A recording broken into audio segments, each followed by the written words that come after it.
the most important for the barber is what the customer or the person, what type of hair he's got.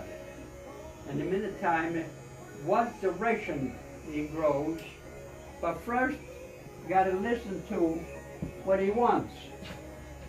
Not like, you said that, no, you can't see it, this mistake over here. Oh, that's the scar from the No, left no, when you cut me it's that one not time? a scar, no. I leave it because that way you have to come back, next time to fix it up. That's job security. That's why my customer, they keep me coming back because I got to fix my mistake and the time before. I have no choice. I love it.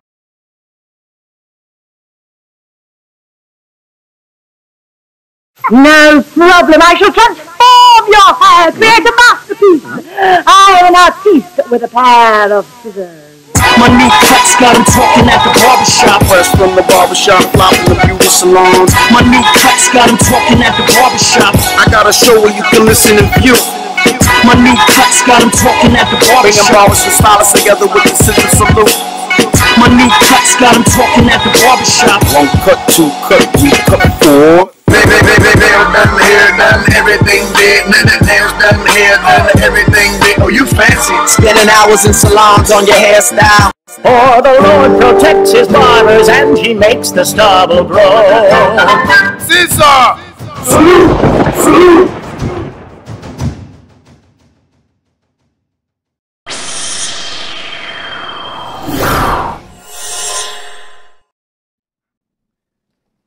ScissorSalute, everybody. Thank you for joining us once again. I am Yvette, Blades and Blush, filling in for Eli the barber. He is not here today. Every time he's not here, I get to fill in for him. I don't do as good of a job, so you are stuck with me for tonight. Sorry. And next to me is Chef the barber. Chef the barber, a.k.a. Ruben Cisneros. I'm going to do just as good, maybe better. But, yeah, let's get this show rolling. Okay, so we just want to dedicate today's show to Dominic, who's retiring after 54 years. So salute to him for giving us 54 years of service. So we just want to wish him the best in his retirement. And ScissorSalute to Original Trims for actually posting it on Instagram, which is how we even found out about it. So ScissorSalute, all the best to you. And I'm just going to go over last week's show really quick. We had a lineup, a crazy lineup last week. It was actually really inspiring for me because each one of these guys took their time out to give me advice and share their experiences with me. So salute to all of our guests last week. So we had in the building with us showcasing from from iCut Pro and Strictly Shill's Barbershop. We had Todd Bernard and also Sneed the barber. They both have very inspirational stories. Todd actually came such a long way, and he was able to build a huge brand, which is iCut Pro. And he also now has the iCut Pro fraternity that helps barbers kind of have a systematic way of running their barbershop. So salute to him. And also Sneed the barber, who recently lost his brother, Z the Great, and he's inspirational. Truly, truly. I look out for his feed and I look out on his page every day, multiple times because, just being as strong as he did, R.I.P., to his brother, he was also a dude that I followed a lot. Never got to meet him or Sneed, but like I said, very inspirational. And I look forward to seeing what else he can offer the industry. And I'm going to keep looking up to him. Right, and just to see him go through such a traumatic experience and still be able to carry on the brand and his brother's name is really inspirational. So salute to both of them. And we also had Van Alexander, and he's at V_12, who was showcasing as well. He gave Lou the Fagician a haircut, crisp haircut, clean, and he also took the time to give me some advice. So salute to him as well. And we had Michael Cooper, and that's at ProFadeX, ProFade_X, also showcasing. The beard specialist.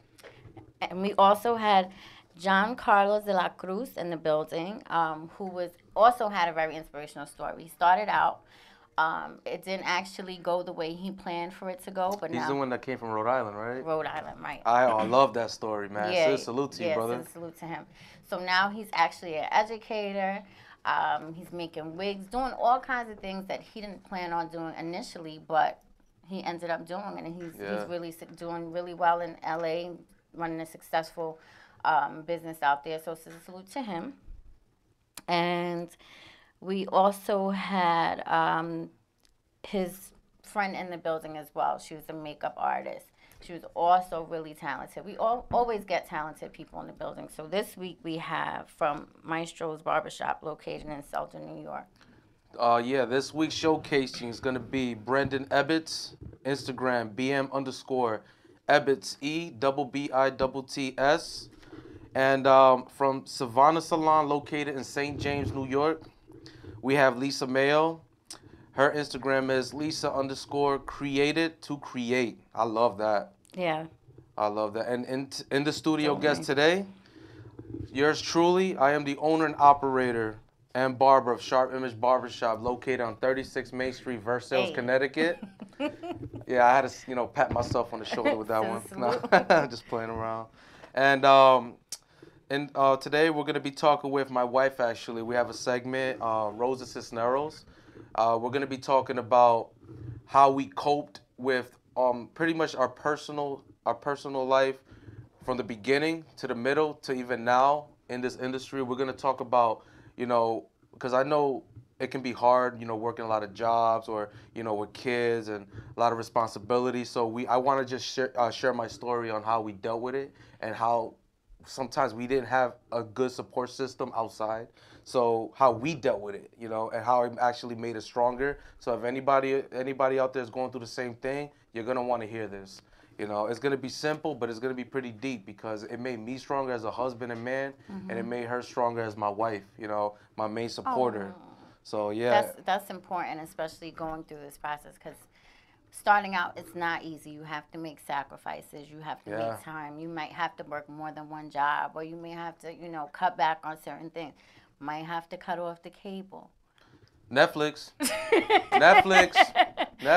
Fire Stick. Don't want to say anything after that.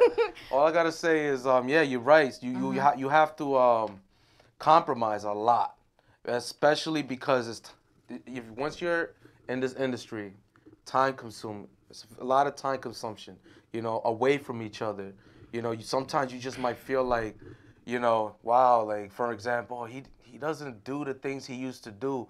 They don't understand that there's that stress, with emotion and all that put together, and it's all stirred in one pot. If you stay strong, no matter what you're going through, especially with your significant other, you're gonna come out even stronger, and you're gonna laugh at the end, and you guys are gonna be way stronger. Your relationship's gonna be way better. I promise you. I do promise you, because things have never been better. I promise. Because things, I appreciate that. To wifey for she put up with a lot. She put up with a lot, I gotta admit. Oh, we have a caller. Who's that? I have no clue. Who's calling us? ScissorSalute. ScissorSalute, good evening. Do you hear us? This is ScissorSalute show? Yes, it is. Ruben. Gary, my man. Hey, what's up, buddy? Oh, man, it's good hearing you, bro. This is my mentor. Like, I dream big because of him. I just want everyone to know that. You. Oh. So We're what's on up? A little time delay here, that's why. Ruben. Yeah. Hey, I just want everyone listening to pay attention to what this guy's got to tell you. I seen this guy freaking struggle, came through it all. Went through some bad times, and the kid, he's here. He's a business owner, and he's a true inspiration to the industry. So everybody listening tonight, really pay attention to what this kid's got to say, because you listen to what this kid's got to say, you'll end up in his shoes. You'll be a business owner on your way to success very soon. Ruben, congratulations, brother. I wish you nothing but success, bro. I appreciate you. I love you, Gary, man. So Gary Onstead is the owner of Ace Cosmetology and Barber Training Center, 2 locations, Waterbury, Connecticut, and Hartford, Connecticut. Oh, yeah, and he's opening up more. ScissorSalute to that. And he never gave up on me. I remember I used to call this man a lot and say, man, I can't do it, Gary. I can't. He said, Ruben, I'm not going to let you quit. He said, how much time you need off? All right, I'm not going to let you quit. It took me over 2 years to finish school, and I would have never done it. One, with my wife, two, with Gary and the staff. And let me tell you something. Well, I knew the day Ruben walked through the door, you were someone special, Ruben. I told you from the get-go. There's something about you, man. I ain't letting you quit, and I'm happy I didn't, because you're about to take over that part of Connecticut up there, buddy. Oh, I'm taking over. I didn't come to make friends. And it's because of you, man. I'm telling you, man. I'm kind of speechless because... Don't worry about me, Ruben. I'm watching you. Let's hear what you got to say, brother. Got you. On everything, man. I'll talk to you. I'll be in touch with you ASAP, Gary. Salute, my brother. Salute. Thanks for calling. Salute, everybody. Thanks for calling. So how long ago did you go to school? How long ago was that? I just finished in May this year. Okay. I was in school for over 2 years. I had to take some time off here and there.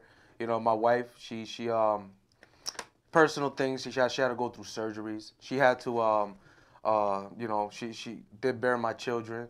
So there was a lot of stuff that kind of made it difficult financially for me. But I did whatever it took. I'm a hustler. I did whatever it took with no excuses. But like I said, Gary will tell you, I'll call him up at 1, 2, 3 in the morning. I say, Gary, I can't do this. I can't finish school. I have to start a job. You know, but you know what? Just like me and you were talking earlier, even if you got to work a job, you don't got to work. Just to finish, anything that's going to push you forward, get that license, finish school. Because once you get that piece of paper and you become legit, oh, man. And I can't wait. So salute to Dante, who's here. He just got here. I can't wait for his segment because there's more to that me and him got to talk about. Right. But other than that, yeah, like I just recently finished, and I went from being broke to being called a bum to being a business owner, you know? Salute to that. So I take pride. I take a lot of pride. You know, my wife does too. And, man, if it wasn't for Gary and Rosa, I don't know. I don't know what sometimes you need that extra push, you know? Yeah, you definitely need a support system. I think that's really important. Scissor salute to Eli. Scissor salute. I hope you're gonna be here next week, Eli. I miss your little whistle sounds. I can't do them, Eli. I can't do it. I don't know how you do it. Yeah. That's a gift, bro. Yeah. But it is important to have a support system. There's been many times, or even me just starting out, I'm like, I don't know if I can do it. And you know what? Sometimes it could just be your kids. I know people like, oh, my husband left me, this and my significant other. But like, you got something. There's gonna be a support system, even if you don't got kids. There's gonna be something there that's gonna just give you the encouragement to push forward. Yeah. You know what I mean? Yeah, I do. You know what I mean? Like, as long as you always gotta believe that there's someone there. You know, and if it's your kids, what better support system than that? I looked at my kids every day, and as much as I wanted to quit, even them, just the inspiration. Like, man, like every time we drive by my barbershop, my son screams, and my daughter, look, it's Daddy's barbershop. Right. You know, so it's like, it don't matter what you're going through, it's possible. Take the word impossible out of your vocabulary, because that don't exist. That's just a figment of your imagination. You know, you don't need that in your life. Anything negative, trust me, you remove that out of the equation, I swear things will start falling in place for whatever you're going through. You know, I've heard worse stories than me, and I've seen people make it even bigger. So there's no excuses. You know, there's opportunity everywhere. So to that. On the cut cam, we have Lisa. She's prepping her model. What are we doing today? Updo? Just curls? What are you doing, Lisa? Looks like an updo.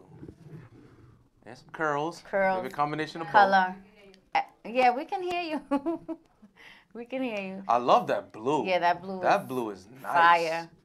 Actually, the whole crew came in here with. They came deep. Yeah. They came deep. And everybody has like banging color. I can tell each of them have something to bring to the table too. Like, you could just look at someone and you could say, all right, they all specialists in some type of way. Yeah. So she'll be showcasing. But talk about what made you decide to become a barber in the first place. Very interesting. When I was 13. This is, okay, my Instagram name is Chef the Barber for a reason. Actually, ScissorSalute made me change it to that name. It was something else before. Who did, Eli? Well, they gave me some ideas. Like, why you call yourself 5-star the barber?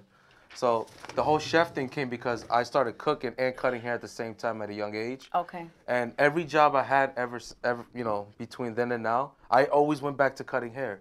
So my passion, I figured it out. It was cutting hair. So when I moved away from my previous location in Connecticut, I actually moved to go to culinary school, became a chef. I went back to cutting hair. So, and I was struggling with that. I was struggling with that alone. Then I found Gary's school, and it took off from there. You know, so I'm happy I got licensed. Now, to talk about the finances later, I can't wait. Yeah, definitely. So, we playing musical chairs. We're live, everybody, so. Okay, yeah.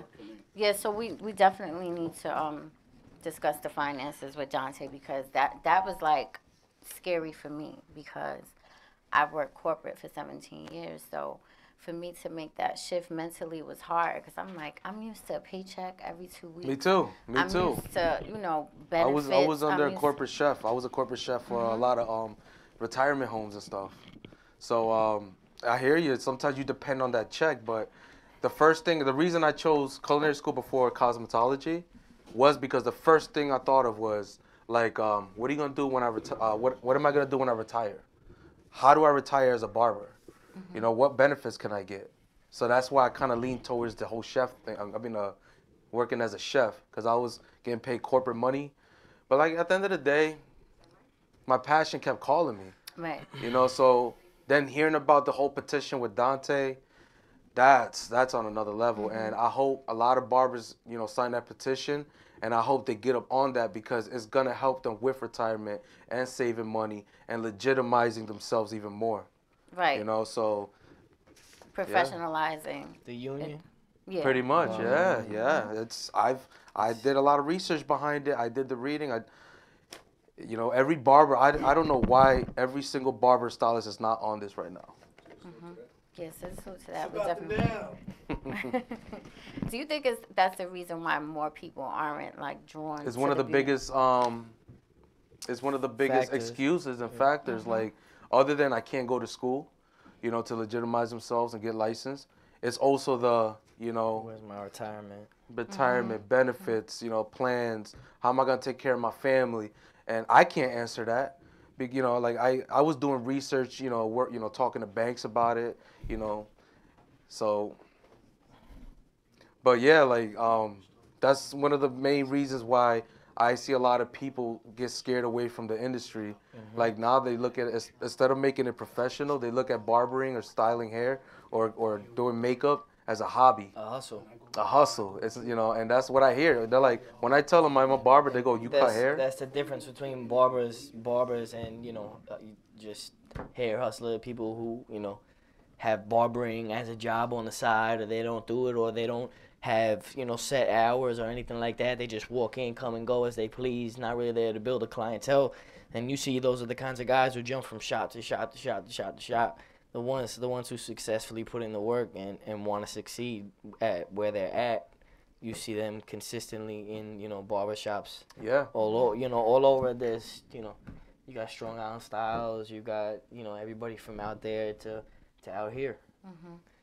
And that's the difference between a barber and somebody who takes it as a hobby or a hustle. Right. Definitely. Okay. So we have with us from Maestro's Barbershop, located in Selden, New York, Brendan Evans. ScissorSalute to you. ScissorSalute, brother. And thank you for coming to see us tonight. Thank you. So how guys. do you feel? You're young. I can tell you're young. You're 25. Wow, nice, bro. 25. And you got skills. I saw his page. Oh my God. 25. I was 25 a long time ago. A long time ago, I'm sure, of course. Mo, but is this something that's what they all say. A long time ago. A long time ago, I was 30. Is this something that you think about? Like, do you think about your future? You're young, so is it something that you... My future kind of played itself out in my life. I, had circumstances and situations that went on in my life that kind of led me to barbering. that led me to, you know, I work at Maestro's, owned by Tony Maestro. And there was certain situations that kind of led me into his path. You know, since a young age, you know, I showed Tony my first haircut. You know, I did a little taper with the mohawk in the back that everybody used to get back, you know, years ago. And I showed that to Ant, and Ant was like, yo, come to the barbershop. This was, you know, 2011, right after I graduated high school. And I sat in that barbershop every day, and I soaked up everything I could. And then after that, you know, I had an incident in my life where I was away for a little while, and then I came back, and Anthony, you know, Dyer, he said, yo, come work at L.I. Barbers with me. He worked at L.I. Barbers at the time. He's like, you know, come work here. And from that moment, you know, I was working around DJ the Barber, Davey the Barber, ScissorSalute to both of them, because that shop made me everything I was able to give to Anthony when he opened up Maestro's. You know, when he opened up Maestro's, he had, you know, hit me up. Didn't hit me up. We had a conversation like, listen, I'm opening my shop, and I want you to come with me and be my guy. And since, you know, like I said, since day one, Tony, you know, shout out to him, ScissorSalute has given me a career and a life path that, you know, I'm extremely thankful I have, because I enjoy my job every day. Nice. Yeah, you know, and especially at our shop, we have 4 young cats, and we just have a vibe and an atmosphere which is worth experiencing alone. You know, people come pay for the haircuts, whatever. You know, and it's not like we're offering some crazy party experience. It's just good energy, good conversation, positivity.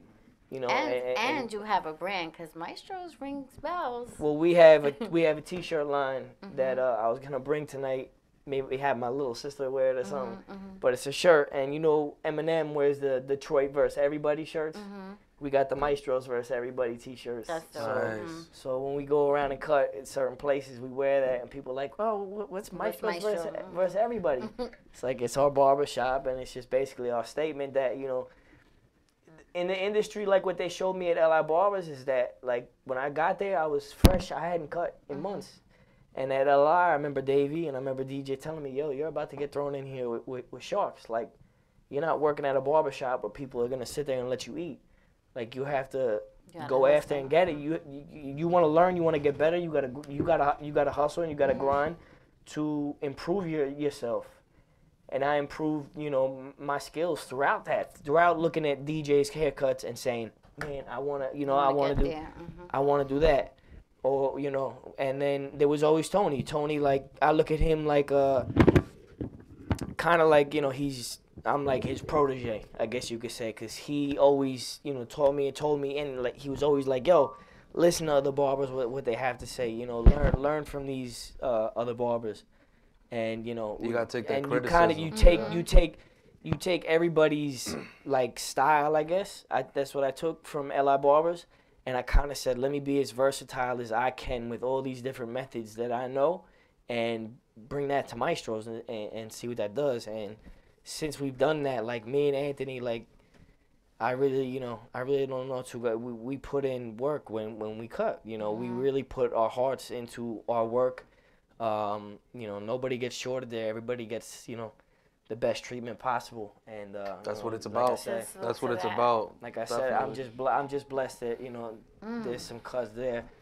That was when I first started. That's a drop fade right there. Yeah. Wait, do you know that's like the hardest thing for you know, me the right game now? Like that cut. I tagged the game in that cut, and he liked it, and I lost my mind. ScissorSalute to that. ScissorSalute to the game. Yo, I saw it was Los Angeles That's consistent right there. That's very consistent. That fade, I don't know if I ever get a fade. That's Let my me stop boy. saying You can do it. You will Let get it. me stop being you will negative. Get it. Look at That's that. like the hardest thing for me to do, but I've been working on This fade. is another one of our co-workers, That's dope. Michael. He's a tattoo artist. His art is crazy. Michael Nicholas Wolf, you could look him up. That's Anthony, the owner. He has really tough hair to cut, you know. But that was recent. That was like a week ago. Do you ever look at your old pictures to see your progression? The difference in my haircuts, 100%. But more so, I'm in the shop on a daily basis, trying to do things differently and trying to. I'm the same way. Trying to, you know, I'm trying to. In the business, you can't take our cuts and expect, unless you got that type of clientele, you know. We get young kids like this and stuff like that, so you have to learn how to use your time to the best of your ability to give out the product, the best product you can give out, you know. I got this little motto too, like every time I cut a client's hair, the same client, especially the ones that come every week, I want your cut to be better than last week's. Yes. I don't care if it's 20 weeks from now, Yes. I want that cut to be 20 times better. And I love when they take a week off and come back and they get that little grow back and they already had the lace up. Yup. But now they got a 2-week grow back and you could just go right back and just blaze it again. Yeah, you know? definitely. And like every cut, sometimes I get bored. So it's like sometimes I'll post on my Instagram, today I'm only using cordless. Like I never use the same tools because I want to be able to do that cut. Every fade, I'll look at my tools and I'll say, am I using the cordless or am I using my fade blade seniors or whatever? Nice. You know, I got the silver ones, the silver joints. Yeah. Do you use a different technique to fade every time, or do you kind of have like what Tony Maestro had showed me when I first started cutting hair was half a head at a time. From the temple or whatever, crown of the head to the back of the middle of the head, and then you are connecting the 2 fades. So that's basically, I was told that way too. That's basically what I'm gonna show tonight. When I do on the model, it's gonna be like a drop fade that's gonna meet in the back to like a hard V. Did you ever, by doing that, because it happened to me, I'm not gonna lie, did you ever forget the steps when you did the other side and then do the other way? When I was fresh, absolutely, like, oh damn, where did I put that? Did I put the skin line higher on this side? But for me, what it really was, the skin line, you gotta obviously know. And when you look at a fade and the way you want to execute it, you know where you want to put that skin line, so you can see the blend, you know. So once I look at somebody's head and I assess where I want to see that fade happen to them, that's where I know, you know, it's gonna go like that on both sides. Some people will skin out one side and then go to the other side and do the same thing just to make sure they got the same spot. But even at that point, you still might not get the same blend on both sides of those, you know. Got it. It's about just getting into that rhythm and going around the head, you know. Yeah. I usually start that, from behind. I'll start the blend up to the other side. For some reason, I kind of like that the best, depending on the hair texture. Like on your hair texture, I would like to start from the occipital bone, for some reason, because when people look at pics, because that's why they tell you when you take your pictures, take it from every angle. Sometimes you might see lines, but it's really creases in the head. So like when you start from the back and you make sure that blend is like it just looks tight no matter what angle, then when I go this side and that side, it just falls in place. Especially that angle looking at somebody is the toughest angle for a barber to get. You know, when somebody's standing, you know, with their back to you on that angle, it's the toughest spot, I feel like, for a barber. I feel like as a barber, I'm constantly looking back in my mirror, checking this spot right here. The mirror. Checking this spot right here. Don't lie. You know? Yeah, because sometimes you always leave that bulk. Like that's because a lot of guys, and I have it too, is you have, you know, like not dense, but like ridges and stuff like that. Like you ain't perfect round. Stuff, You know, nobody's got like a perfect round head that we're, you know. They might say you're cutting on a canvas, but it's not really a canvas. It's you know, like, everybody's different, and you have to adjust your game. Road. Yeah, you have to adjust your game to that, you know. And but that's what I really like to thrive on, the fact at Maestro's, because we get every type of clientele on just being as versatile as I can, you know, like with every type of cut. Like you saw my cuts that wasn't like, you know, I'm not trying to you know, like a assembly line, do the same haircut every time. Right. No, I saw like all different haircuts, of course. Yeah. All different hair cuts, types, ethnicities, this and that. Like I love being able to, when I want to grow in the future, to be more of a versatile barber that like you can go from any stage of the game and just blaze, you know, just like you would any other, you know. I feel like that's a goal for most barbers who work in shops, that it's kind of a diverse. Everybody. You know, if you're working in a diverse environment, like you should, you know, try and be your best to be as versatile as you can. You know, that's my opinion on it. Of course, because if you're not, you're losing out on income for you. And some people that will kid's look gonna at go you to the next weird. guy who can't. They're do gonna be that like, look, he can't cut like that. He can't cut our hair like. Yeah. You know, so I get it, because there was a point where I just cut African American hair when I was way younger, because that's where I started. But I had to get into the Italian shops, the Spanish shops. I had to, you know, and then started cutting, like, you know, Mexicans, they have that Most of them. Straight. That's straight, coarse, Yeah. like very thick hair. That's what I have. I have Asian hair. Straight Asian hair. This is muck in my hair. This is the only I swear to How I do guess. you use clippers on your hair, or you What? use clippers on the top, or you use shears? It's shear over comb, scissor. My hair is tough. Like once you get to this point, you can blend this out fine, but this will stick out if you don't. So you have to scissor over comb, buzzer over comb, different techniques, and then you can go back at it with the clips and just clean everything up. But my hair certainly is a tough one to cut. I used to go to a guy. He's I guess he's his own little garage barbershop legend by me. In Setauket, he's called Billy the Barber, and Salute to Billy the Barber. Billy the Barber, he would always show me he would do my entire fade with just a Masters and a comb, and make his skin line, open up his blade, go up, blend out, at the end, tear line, skin it out.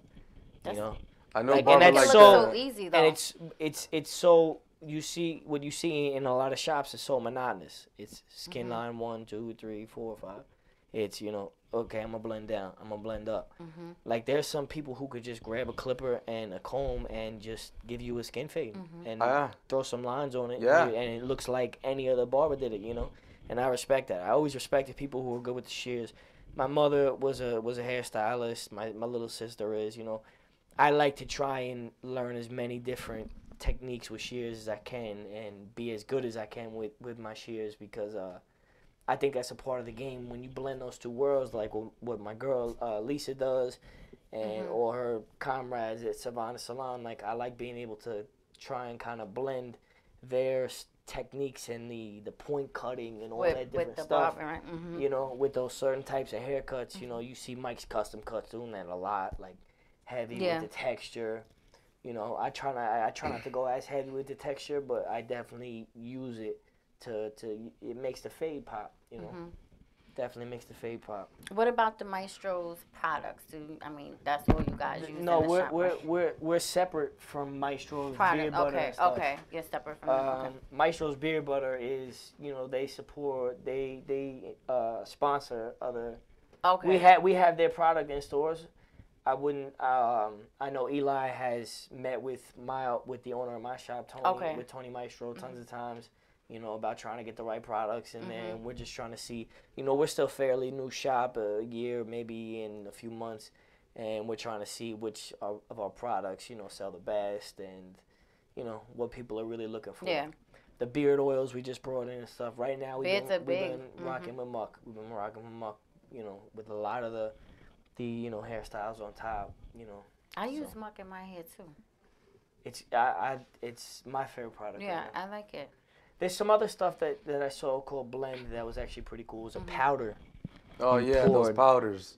I just started using those. It was pretty. Those are really cool. I call that pixie dust because it's just literally and powder. You can just you could just mold the hair with your hands the way you want it, almost as if there was a pomade in it. Yeah. And then it's not shiny like a pomade. No, it looks like there's nothing. It looks like regular hair, but it's molded. It's crazy. Exactly. I love it. It's your hair, but it's basically you can finger it into any position you want and whatever. Throw some hairspray in it and it'll freeze it. And there's a hairstyle without any gel, with powder and hairspray. A lot of these styles that I see out, like especially with like Sharp Fade, he's posting all these like European. I don't want to say European, but Euro like style. texture. Euro style. UK. They're actually they really aren't as hard to do as there's a lot of texturizing, but that's when you got to have that product blending. knowledge. Less blending Because they leave it hard. They want short, like hard hard blends.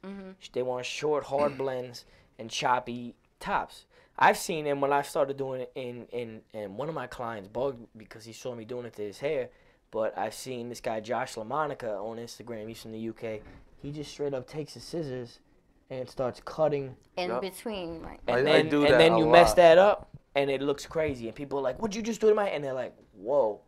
And all you're doing is you need some really sharp shears. I got some Hanzos for that, but yeah, you just glide the shears. Hanzos are expensive. If you have a pair of Hanzos and you could just glide right through them, that's official. Cause I gotta sit there and go. You know, Yeah, I gotta. like, You know. but I'm not saying that you need Hanzo. No, but those are But, official like, to do that for. Especially those are official. yeah, you can with just texture. it glides and you see the hair like peeling off like an orange, like literally you see it just coming off. And those when things, you mess it, when you those blow are- dry it with the diffuser, you know, you gotta have the diffuser on it because it adds more texture for some reason, like a curl to the hair or something. And it focuses right on the areas that you're you're going for. The diffusers are big. A lot of barbers are scared to do these styles, and I'm like, yo, it's easy.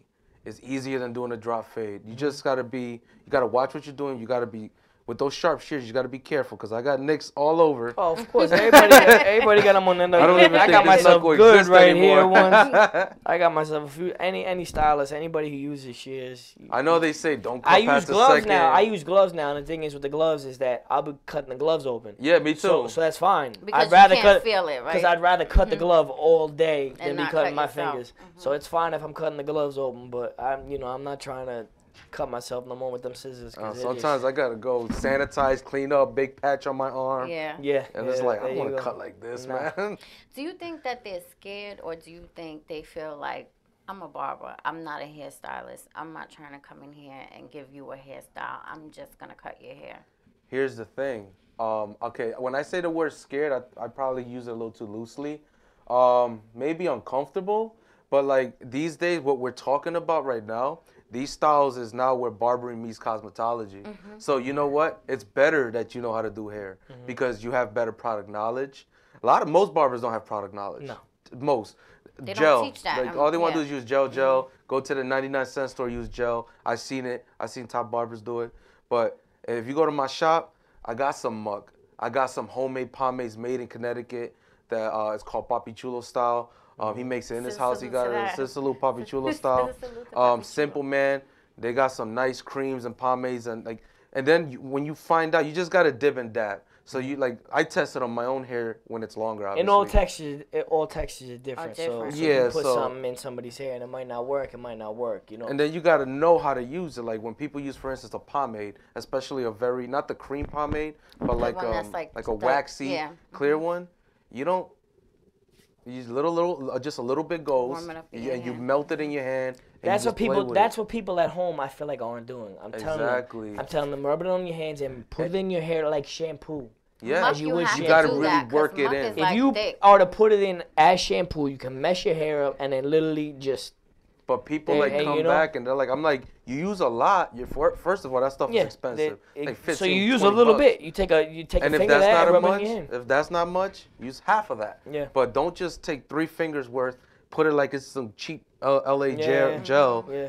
You're gonna waste your product. You pay 15, 20 Or bucks. something from CVS. Dude, I don't knock Gorilla Glue because some people like I that used to stuff. use that when I was a kid. And I'd be in the shower for 20 minutes. I got one. I'd be in I the got shower one jar for 20 minutes like this, trying to get it out. Because it's really Gorilla Snot, man. That's not. There's the Gorilla Snot, and then gotta be glued is what I used to use. Gotta oh be. My God. Gotta be. It's crazy. A lot of people like it. I hate it. It is glue. It's glue. Yeah, I hate it. I think it's made absolutely for horrible. Yeah, I think it's made for like punk rock.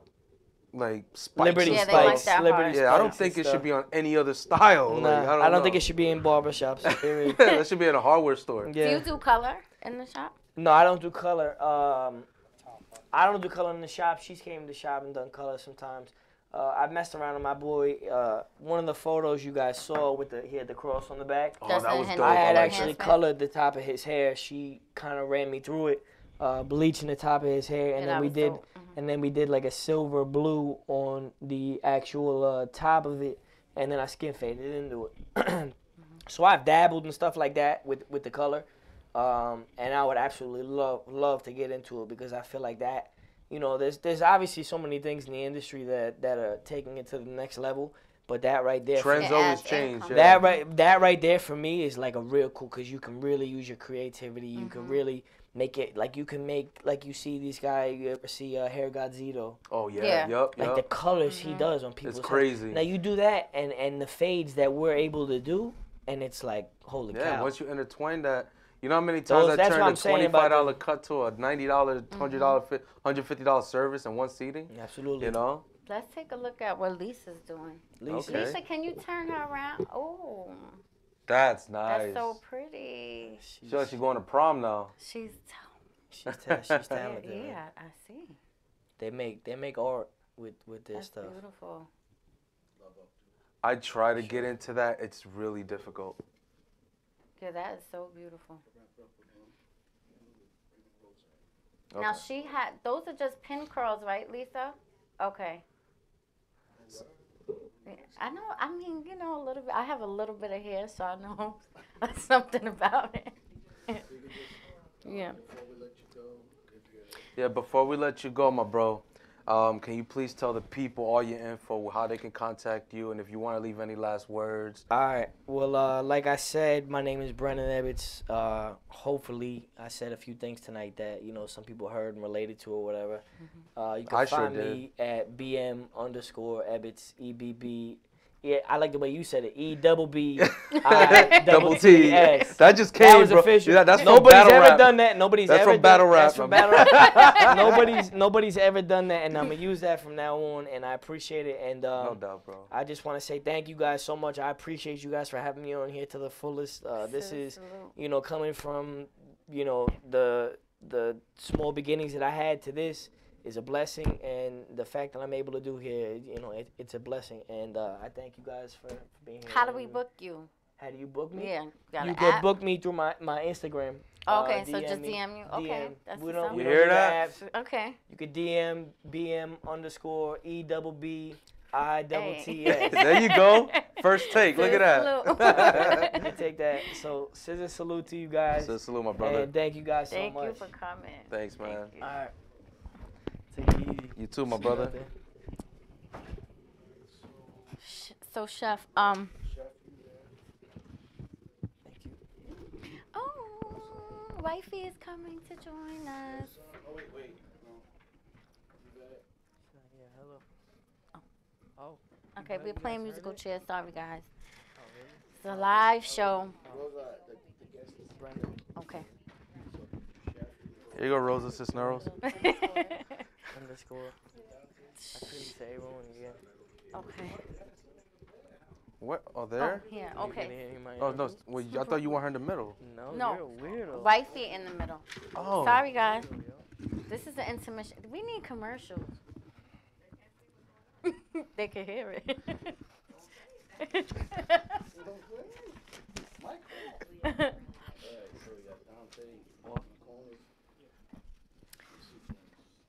All right. Just the hair. Alright, so now just keep in mind this is gonna be you just introduce it and then it's just you two. Okay. And you guys are just support. But they're mostly gonna be talking. Okay. Alright, good. So- You ready? Mic's on? Better be ready. We have joining us Rosa Cisneros. This is Chef's wife.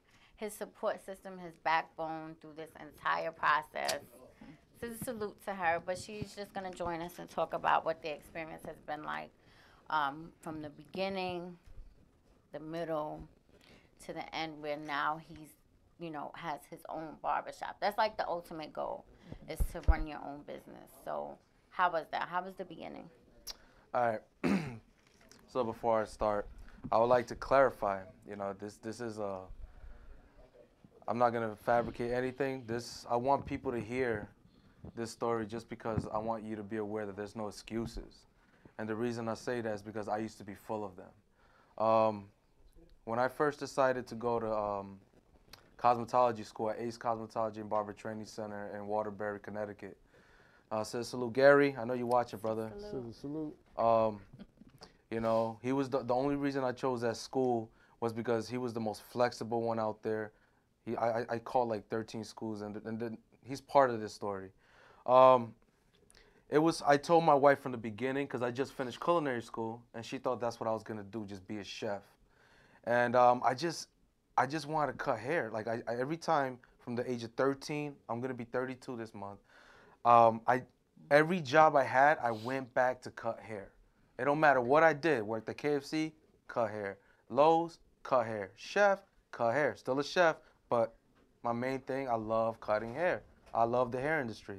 I told my wife from the beginning, look, I know I just spent a lot of money going to culinary school. I just started a career. but I really want to be a licensed barber, a cosmetologist. You know, the first thing that came out of my wife's mouth was, yeah, let's do this. Like, no hesitation, nothing. She's always had my back, and that's important.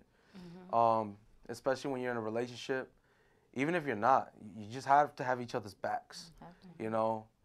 So that was the beginning, and I'm thinking, you know, it's gonna be an easy ride. I had to go to school, but I still had to work. I had a full-time job as a chef, and then I would come home and cut hair from 8 at night to like 3, 4 in the morning. Wake up, go to school at 8 o'clock in the morning. That was every day from Monday through Friday, and no days off for 2.5 years, because the weekends I worked. So, of course, throughout that whole time period, me and my wife bumped heads a lot, you know. And that's the thing I want people to hear, you know. It was a very rocky road. It was extremely rocky. We're talking almost divorce at times because we never had that time for each other. And I felt like I was useless. Emotions got in the way with her. But she never gave up on me. You know, hey, tell them how you felt, because I'm just talking about, this is just the beginning. This is just the beginning. This is just the beginning. I'm talking about coming in first couple months in school. I used to be in school like, yo, my wife blowing on my phone. I need to be in class. You know, like, but yeah, it was rocky, but she never gave up on me. And no matter what, her and Gary never gave up on me. I wanted to quit every day. Sometimes we argue so much, I'll tell her, look, I quit, I'm done. I'm done. You know, I lost 2 jobs. I went through evictions. I went through a lot trying to finish school. You know, so when people come at me and tell me, you know, their reasons for not going to school, I tell them, look, whether it's a small situation you're going through or something really big, it's possible. It's possible. Like, you cannot, you gotta, I said it earlier, that word impossible and the words I can't do it, all that negative stuff, you gotta take it out of your vocabulary. You gotta take it out. And you need that support system. If it wasn't for my wife and Gary, I don't know where I'd be doing right now. I wouldn't be talking here on the show. You know, ScissorSalute to everyone on the show, by the way. But yeah, I want my wife to give, you know, just to give her thoughts on what she went through. And I told her straight up, don't hold back. Because I want people to hear this, because you know, no matter what if you're going through it, I want you to see that, you know what? We just had that huge argument, but nah, let's just support each other. Let's think positive, and we can get through this. How many years have you been married? It's going to be 12 almost. Wow. 12. Salute to that. 12, yeah. I met her 21 years old. We both met working at Lowe's Distribution in Connecticut for, you know, like Lowe's. I worked at distribution center where for 2 years. Salute to Lowe's. They be having a discount. Oh my God. So how was it? It was hard, you know. You know, people paint this pretty picture that marriage is supposed to be, you know, like the king and queen, and you know, you're supposed to be happy and everything's supposed to be perfect, but that's not what marriage is. And then you marry somebody who says, okay, I want to be a chef, and then they say, but you know what? I want to be a barber. Right. So what was that like for you? It was, you know, it was confusing at times because you try to support him in one thing and then he'll jump and do something else. So, like, if you do have something that you're good at, you know, don't wait and just put it in the back burner. You know, you have to speak up and take that step forward and just go for it, you know. Some people say, you know, I can't, you know, I could, I might. No, you will and you can, you know, but every single day you know, I see him cutting hair, but I also see him cooking, so it's like, so Chef the Barber. That's where the name came from, but, you know, he always had a passion for both, you know, and that's what I respect from that, you know, I respect him for that. And, you know, he's a good role model to our kids because they you know, they pretend that they're cutting hair and cooking and stuff, so, you know, that's like a big benefit. But yeah, going back to where we started, when I met Ruben, he was empty. He had like nowhere to turn to. He was just this person with so much talent and nowhere to go. And I felt like he was just wasting his life, not doing anything. I met him at the age of 21. He was 21, I was 24. And yeah, so all those years that he had talent, like he didn't have direction or anything like that until he came to Connecticut. And she was one of the only people. There's only a certain few that I could probably count with my one hand alone that said that didn't say barbering is a hobby.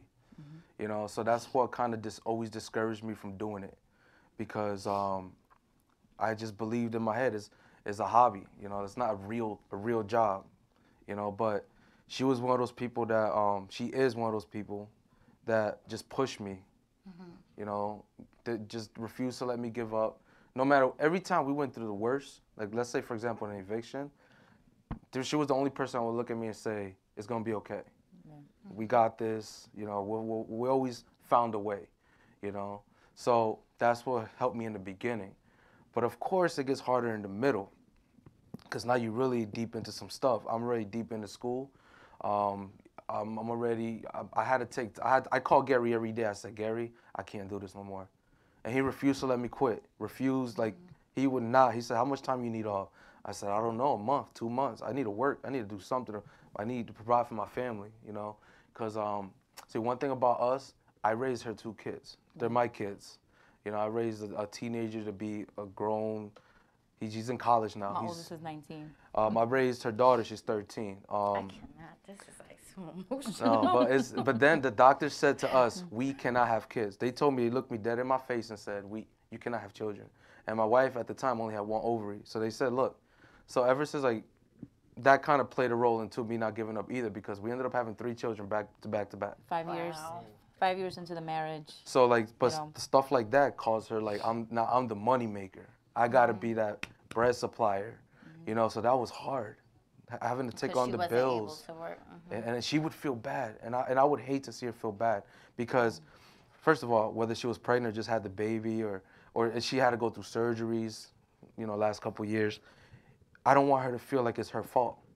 So it's like it was always on me. But like as a human being, you know, having emotion and stuff, of course, sometimes I would build that negative energy, like can't do it, can't. So that always caused me to want to quit and just work a 9 to 5, you know. And she refused. Her and Gary refused to just let me quit, you know. And then when I finally graduated, I remember graduating and then taking that test. Man, they said if you don't get the results within a week, you failed.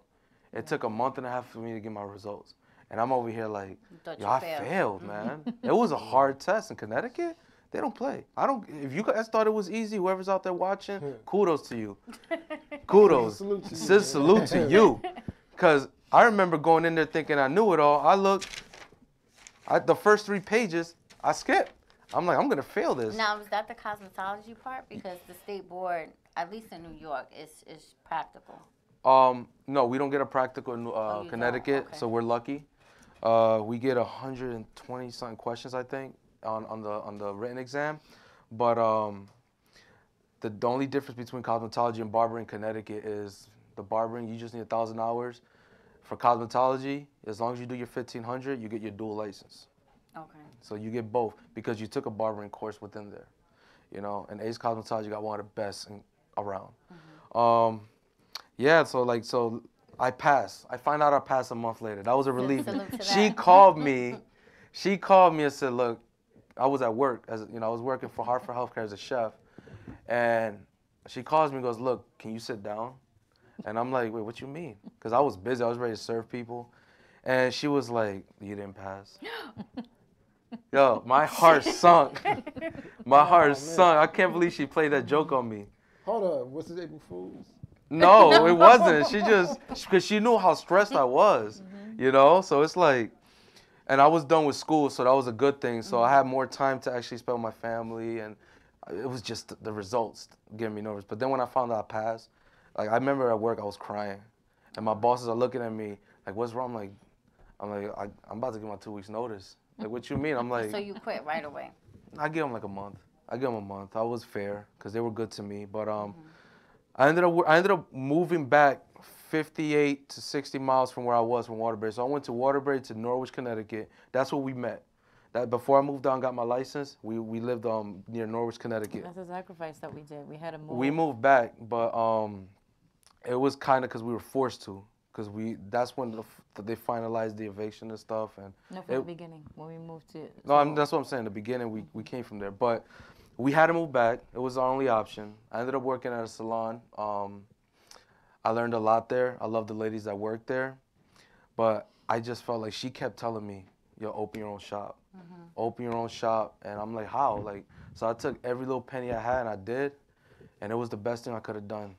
Because everything I'm behind, I'm catching up. I'm gonna end this year caught up, you know, not debt free, but yeah. So it's like, you know, we were in a little 1-bedroom too. So I was like, yeah. When we moved back, we had to move back to like a 2-bedroom apartment, and then 2 months later, like this is when I mean things fall in place. I got a house. I started renting a house. So I took my family from a 2-bedroom crowded apartment, that only thing I could find, to a house. You know, I opened up my shop. You know, things just started happening quick, one after the other. So it's like, and none of this was planned. It just fell into place. That's why I'm a huge believer in, as long as you don't give up, right. as long as you have that support system, you're gonna find a way. You might think it's impossible, but you're gonna find a way. I promise you. Both have to be on the same page. But you have to compromise. So if you're with your significant other, sometimes I felt like I wasn't even married. I heard it a lot. I like that, man. Listen, I'm like, okay, where's my husband? So. Like, kids say daddy, daddy, and it's like, he'll be here, but now that he's a business owner, he doesn't have to like. I remember the boss. The second day I opened, I won't forget. Gary calls me at 6:30 in the morning, and like I said, we're like, matter of fact, no, we're 70 miles away from Waterbury. His place is in Waterbury, and I'm like, what's up, man? Why are you calling me this early? And then he goes, yo, I'm at your shop. He drove all the way by just to check out, like, really, wow, I can't believe Ruben did this. You know, and he told me, he keeps talking about me at the school. I really appreciate all of you at ACE. ScissorSalute to all of you. Thank you so much for everything you guys did for me and my family. You know, it definitely helped my relationship. Everything I talked about, maybe I kind of went off topic here and there, but the point is, you know, I just want people to know that there is, if you got to contact me personally, contact me on chef.the.barber Instagram, or Ruben Cisneros Facebook, or 860-822-1800, my barbershop number. That's it. Contact me personally, and we could talk. You have no idea. We have a guest later on, my boy Laser. Y'all gonna see how we met. It's crazy. All off a conversation over the phone. He called me from Long Island because I showed him some love on some posts. Yeah, that's how we started talking, just about barber stuff. And then I never met Dante, but Dante, man, I'm excited today. I'm excited. Please stop, because you give me way too much credit. No, I'm excited. Their story actually boils down to what you have to talk about, because now I got to worry about the finances, right? That's where you come in, and that's where a lot of people should be listening, because just because people are making money here and there, the money comes and goes. Now, what about investment, stuff like that? Now, that's something we got to think about, you know. And now that we're good, as our marriage is good, now that you know, my family's taken care of, you know, with all the hard work and sacrifice I was put in between this marriage and all the hard work we put in, now we got to figure out the next step, you know. So we did all that hard stuff. Now it's everything else that is important financially, you know, and that finances is very important in a marriage. If you're single, just in anyone's life, period. It's important. And a lot of barbers and stylists, that's their main, that's some of the main reasons I hear they don't want to get licensed to be a barber. That's why I say I can't wait. They don't want to pay taxes. Yeah, they want to pay taxes. I can't wait to get to the nitty and gritty. It's funny. I can understand why would I pay taxes? I get, you don't want the government tracking your money. But when you have dashboards, booking apps, what do you think the government is doing? Tracking your information. You forgot anything that has to do with smartphones, technology, the government sees. But people think they're smarter than the government. But let me be quiet, wait till later on, because everybody seems to have the answer. So I don't know, I'm gonna just wait till later on, then talk about whatever. Got you. Is there anything else you wanted to say? Because I know you were saying a lot during the car ride here. Well, yeah, I did go to college as well, and he did put his culinary school on hold. He put it on a big hold, and I went back to school. I became a CNA. Salute to that. And I did my phlebotomist. You know, so I finished everything, and it's like, he never said no. Oh, that's a waste of time. You know, so he supported me. We got the same support for each other. And he never, you know, he never like doubted. You know, and there was a lot of doubters. They were telling her, oh, look, if that's what she want to do, she supported me 100%. So now compromise comes in. You know, you gotta have the compromise with each other. Like, she held me down, I gotta hold her down. You know, and that's one of the main things, especially in the hair industry, how it's very demanding. It's like she's a medical. It's a very demanding industry. But you gotta sacrifice for each other. It's no easy way of saying it. I don't want to sugarcoat it. I don't want to tell you things are gonna be, you know, rainbows and unicorns. You know. As long as you sacrifice for each other, but at the same time compromise. Like rainbow and unicorn. Yeah, people like not every rainbows and unicorns. Yeah, not a lot of, you know what? And a lot of people are more fortunate to not even have to go through this. But there's a lot of people that don't have answers. Well, you got someone to talk to. No, but there's people right now, like, you know, I don't know if somebody's going through this in a marriage, where they just, oh, he doesn't have goals or she doesn't have goals. I'm just going to focus on myself. Well, that's being selfish, you know. You know, you both have to sit down and see what goals, you know, you guys, maybe the person doesn't know what they want to do and they're good at something, but they're afraid and they don't have the right, you know, ropes to climb. And it's like, you both have to support each other. Yeah, you're right, that's key. You know, somebody wants to be a doctor and they say, oh, you know, it's going to take me 9 years, 12 years to get there. If you want to be a doctor, I got your back. No, but no, but you know, it's like, you know, we have to, you know, split it 50-50. Yeah. Because he went to school for 2 years and then 15 months for culinary. That's almost 4 years right there of our life. But you guys are and then a team. I went to school. So, you know, I've been married for almost 12 years. You know, we had like a gap in between where it wasn't, you know, this beautiful picture. People think, you know, they see a picture on social media and they think, oh, you know, they're happy and this and that. You know, behind that picture, you don't know what real life is, you know. How were you able to deal with, like, the long hours in the barbershop? And well, honestly, I'm going to be honest. That's what it's all about, being honest. I was thinking, like, he was just, like, ignoring my phone calls and, like, talking to females and just chit-chatting with guys and probably not even at the barbershop or whatever. Yeah, I'm like, oh, my God, it's 1 o'clock in the morning. He's still not home. And it's like, there he is live on Facebook, you know. Even as a chef, same thing. Cutting someone's hair or cooking something, but yeah, you know, you just have to, you know, you have to be patient and give them the trust. Your trust will be tested, especially in this industry. Especially when I don't consider myself just a barber. I'm not some huge cosmetologist, but I came in the hair industry to learn it all. I'm gonna be around women, and that's one thing you gotta look at your significant other. They're gonna be around the opposite sex. There's female barbers now.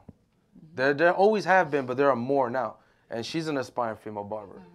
You know, so it's gonna happen. You gotta have trust too, you know, yeah, you gotta have that trust for one another, and it's gonna get tested. I'm not gonna lie, it's gonna get tested, you know. So, but I passed those tests. So. Salute to that, man. Listen, man, marriage is probably the hardest business you will ever run. Marriage is a business. People might not look at marriage as a business, but it really is. It really is. It's all about making sure that your significant other, which is, you know, your key person, you know, the co-owner of what's your last name? Cisneros. Cisneros. You're sorry, good. Pardon me. He got it. Don't worry. but it's a 50-50 joint venture. What you gotta look at, just from sacrifice to finance. To love, everything that comes with being a marriage is a business. Whether it's not even marriage, but any type of relationship, it's a business. You gotta have to understand this.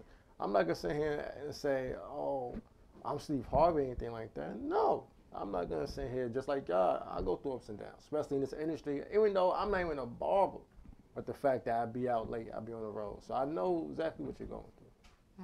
And then being a father, like we have you have 3 to little balance ones. everything. We have 3 little ones. That's one thing I didn't even 5, talk 4, about. and 1. I was telling my wife. Close to that. Nice. there's times where I told my wife I look at my kids, and I'm like, wow, I don't even remember them growing. I remember them being one. Now one's 5, one's 4. You know, Jaden just turned 1, but I actually had the time to spend more time with my youngest one. I spent more time with my 2 stepkids raising them than like my babies. So it was like just not even remembering how they looked at a certain time. It's like that just shows you like. But then like I said, every day I made sure when they were sleeping, because most of the time I came home, they in bed. So I didn't have a lot of time to even communicate or hang out with my children. I would leave in the morning, school, work, come home, cut hair all night, bed. You know, unless my son wanted to watch me cut hair, you know, I'll let him stay up a little bit. But now it's like every second I got, I feel it. Like I feel so much joy when I'm around my kids. Last week I took a day off just to hang out with my 2 sons. Bella was in school. I hung out with my son Davian, my son Jaden, and I couldn't remember having that much of a blast with my kids in a long time, you know? So, yeah, that got tested, man. That got tested a lot, and now I want to get to the end. Everything fell in place. Everything happened for a reason, because I didn't give up, and because I had someone believe in me. I had someone else like Gary believe in me. More people, but when people, the more people saw that I was digging myself out of something, the more people were coming around like, whoa, no, he wasn't. I'm not saying to take advantage. I mean, like, they actually, now they're like, well, like, I got respect from a lot of people, whether it's family, whether it's people I never met, but they follow me on social media. I might not have all these hundreds of thousands of followers, but I get so much respect, because I tell people, I don't say this story to brag. I say it because I want to inspire the next person who feels like they just can't do it. And whether you're single, in a relationship, whatever the case may be, kids, no kids, it's possible. And I want you, that's what I want you to take from this. Stop with the impossible. It's possible. That's it. And then one thing I did do, I just surrounded myself with winners. I cut a lot of people out during the process. They were just, you just got to do that. You got to cut people out that they're like bacteria to you. It's like negative energy. That negative energy. So I surrounded myself with the Gary Olmsteads. Gary was never given nothing. He started from nothing. The day he was working at a salon, the story I get told, that he said, I'm going to open up my own school, everybody laughed at him. Now he's going to have 3, 4, 5 schools. He got 2 right now opened up, you know, and like, that's what I mean. I surrounded myself with people like him. I have a friend named Malik Champlain. I follow him. Yeah, he's inspirational too. He went from growing up, not being able to talk till he was like 11, 12. Now he travels the country doing motivational speeches. You know, he has this thing, PhD, Passion, Hunger, Drive. You know, that's him. He has a book, you know, and he comes to he's a parole officer. He comes to the shop every week, call me up. Like, I surround my people, and it's funny. He was one of my first clients when I first started cutting hair in my garage 10 years ago. And where I live now, before I moved away in Jewish City, Connecticut, by Norwich, he was my first clients. He was living out of his car, and he's not ashamed for me to say that. He was a substitute teacher for my stepson when he was going to that school. And look at him now. So when you surround yourself with that, you become that. You know what I mean? So. And he saw my growth, so every time we talk, we literally just laugh about all the stuff we went through. You know, me and my wife, we joke around all the time, playing dominoes at home, hanging out, husband, wife, with the kids. We cook together now. You know, we do a lot of things that, you know, should be done in a marriage. You do things together. You know, I begged, I was like, please call me on the show. I want them to hear you for a little bit, because I want them to see a woman, from a woman's point of view, you know, how it really is. It's not always, you know what I mean? Easy. So let me ask you, are y'all ready for this reality show? You know it. Y'all ready for the reality show? It's a reality show. We spoke about it. Our story. We should have our own reality show. Yeah, you gotta do it, you know. She's like, life, reality show? Yeah. Life of a barber. There you go. It sounds great, you know? Just no fist pumping, no jersey. The arguments and the, no. Nah, Seth will go produce it. Hey, they're right here.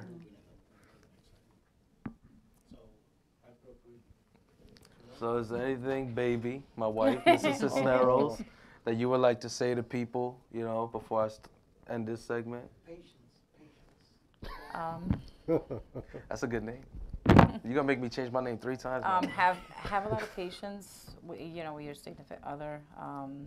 Give it time. Be very, very supportive, because if you're not supportive and patient, your marriage, everything's just gonna fall apart.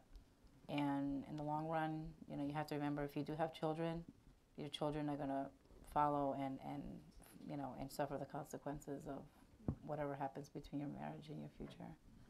So.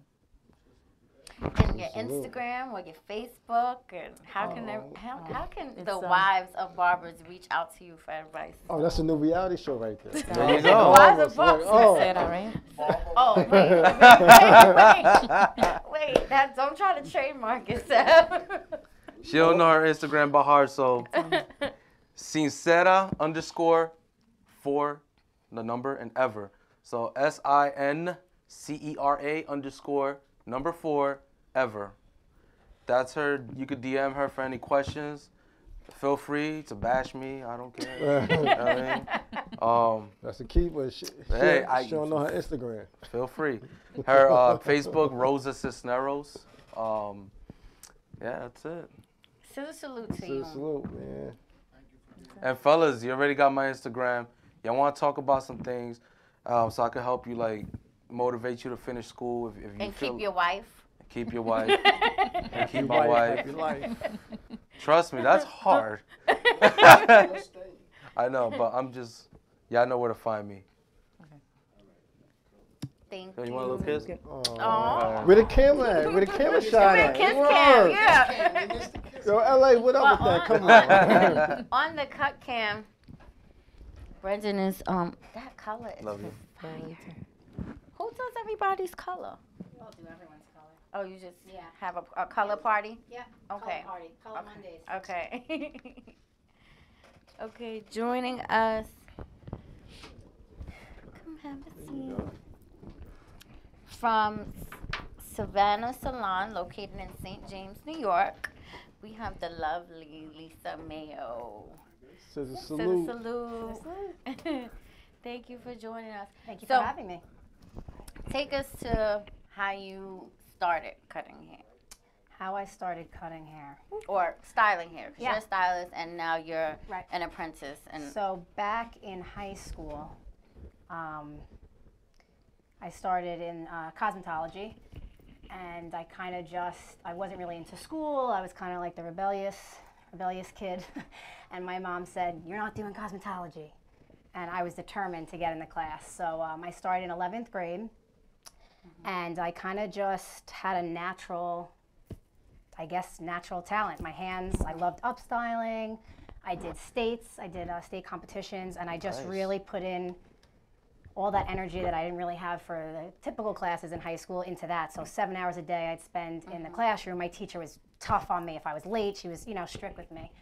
And I started in 12th grade at Savannah Salon, where 12th grade, senior year? Okay. 12th grade, senior year, where I had an amazing mentor. So ScissorSalute to Stephen Melito, the owner of Savannah Salon. He kind of took me under his wings and just pushed me out of every comfort zone you could possibly imagine. I'd be hyperventilating in a brown paper bag just to get through the day. And I'm thankful for that, because that kind of made me, the stylist I am, the person who I am today, along with all the other amazing stylists that I've worked with through the going on 10 years that I've been there. Oh, yeah, you've been there 10 years. 10 years, yeah. Wow. Now, the high school you went to, was that more of a tech school where they had a program in it, or you just did it on your own? So there was, at the time, 3 schools on Long Island that offered the BOCES program in the school. Okay. So we had a little salon in the school. It was really cool. So I didn't have to leave. I didn't have to go on the buses. It was super convenient for someone who wasn't into school. And you had 4 periods in the end of the day or 4 periods in the beginning of the day, so you could come in late or you could, leave early. So that was really, for the kids that didn't want to go to school, that was pretty sweet. So everything just kind of worked out for you? It just kind of worked out for me, luckily, And my other thing is, it's so easy to get stale in this industry. It's so easy to lose, that motivation, that drive. Yes. And I would say every 3 months I start coming to I'm getting bored, And you really got to push yourself to get motivated and stay up to date because the trends are constantly changing. Techniques are constantly changing.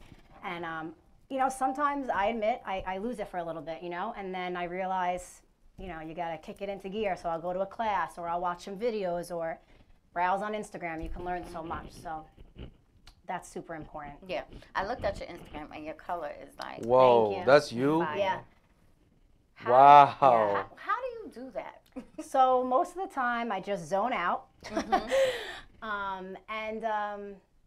really just let the hair kind of, I know this sounds crazy, but kind of speak to you, you know? No, that's not crazy at all. It's not crazy at all, right? Yeah. No. Up styling mostly, you know, you have to kind of go with what the hair wants. You can't get frustrated with it. Just put your hands in it. It's like doing like freestyle design work. Yeah. Sometimes you just gotta flow with it and see where it's You gonna just go. gotta let it speak to you. I know it sounds So crazy, most of your clients kind of just let you do no. what you want? You know, being in the salon, I have all different types of clientele. That's dope. Yeah. That's actually Kayla that Brendan's working on the other that's side, really nice. actually. Yeah. Okay. I have clients that want more, you know, creative color. I have clients that want more of the balayage. I have, you know, older clientele, younger. That's actually Kayla also. So it depends. You know, I really see throughout my 9-hour days, you know, 4 or 5 days a week, I see so many different types of clients, very versatile. So it's not all crazy color. How many clients do you see a day? It could. A lot of the times there's 2 or 3 clients at once in my chair, you know, so it's staggered. So it could be, I could have a color correction, and it could be 6 hours with one client, or I can have a 9-hour day with, you know, half-an-hour haircuts. Very multitask. So yes. it really, it's kind of hard to say how many a day. Do you have an assistant? We have assistants throughout the salon to help, but I kind of like doing everything myself. You got your own way of doing things. things. I kind of just think, and I also think that it just gives you more of that, you know, personable type of relationship with your client. I think that's super important because on top of, you know, doing good work, you know, you're kind of a therapist, you're kind of, you know, you got to have that. They look to you for more than just good hair, so. And then you decided to become a barber. Correct, a barber apprentice, yes. So, like I said, like I said, you can get a little stale, and men's cuts were always, I always got just, I don't know, I wasn't confident with them. And I missed a lot of it in cosmetology when I was learning because I was practicing for the state competitions. So actually in the 2 years I was in cosmetology school, I never learned how to do men's hair. So I kind of went into the salon and had to kind of figure it out on my own. So I then decided to go into Maestro's barbershop, where I actually work under Tony Maestro. He's the master barber that I work under. And there I'm able to just perfect what I already know and learn new techniques, and hopefully it's just another certification that I'm able to. How long have you been doing it so far? A year. January 4th, I think, is a year. My papers. Yeah. What is your most difficult haircut so far? For men? Yeah, for men. Well, at first, like, the skin fade was like real tough. The skin fade was like, the techniques around it. My problem is I am overcritical. I will even like right now with the upstyle I do, I will sit there and critique. I'm like, I don't like that. I want to change that. So in men's cutting, it's, you know, the lines are so precise. I will see that line until I probably end up messing it up. So I have to learn how to step away. Or make another line. Make another line. So it's really just, I like to take a step away from whatever I'm doing and take a look from, you know, far away and figure it out because I get real into it. That's barber talk right there. You know, I get, That's barber no talk. matter what I'm doing, I'm like all up in it, and it's like just breathe, relax, whatever I got to do, pretend to wash my hands and walk away for a second. But I would say, you know, tight skin fade is definitely harder. Scissor work I did for a while at the salon on men's cuts. So yeah, do that. Yeah, no problem. So what do you want to do after that? Do you see yourself kind of just be doing both, or do you want to just merge into barbering? I'm definitely going to do both. There's something about, you know. You could definitely do both. I used to do it where, like, if I'm doing a chemical service, I could knock out 4 or 5 haircuts. If I'm doing some paint, while they wait. Yeah. Yeah. I mean, so at the salon, I do both. You know, at the barbershop, it's just that because it's more of a learning. You know, but I actually put a post up recently, so if anyone sees it, we're looking for people that he can do some buzz work, and I can do some more creative color on the same client and kind of blend both worlds into one. So if anyone's interested in that, feel free to check out my Instagram and direct message me. So yeah, I just kind of plan on combining the two. And so many girls are getting buzz Yep. cut in their Oh, face. man, I'm like doing a so lot many of people those. are doing that. Yeah. So, have you done that lately? Yeah, I normally do Cut Kayla's hair, hair okay. actually, but we let it grow out for this. Is We Kayla your friend? Kayla's my friend. Yeah, we Kayla work is together. lucky. So I thought it'd be cool to kind of combine both worlds today for you guys, since Oh, that's awesome. you know. So Yeah. I'll be upstyling her hair after actually, just Okay, to show after you he's both. done. You know. I could see something that you, because you originally did that, right?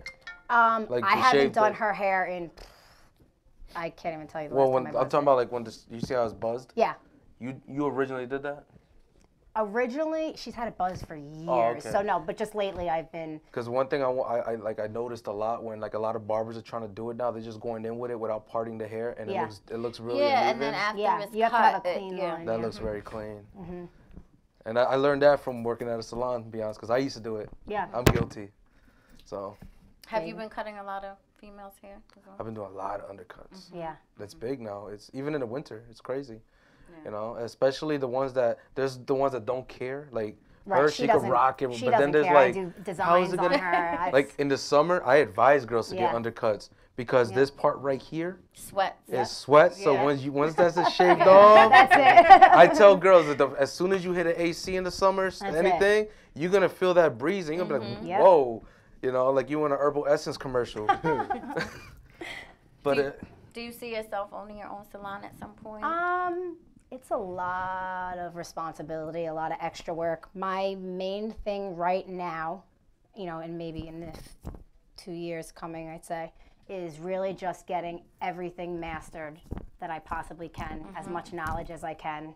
And if I decide to do that, you know, right now it's just really getting more well-known, putting out more of my work, and just really putting myself out there. I've been, like I said, there for 10 years, and it gets a little, you know, you feel a little stale. So I just want to branch out and just take any opportunities that I can.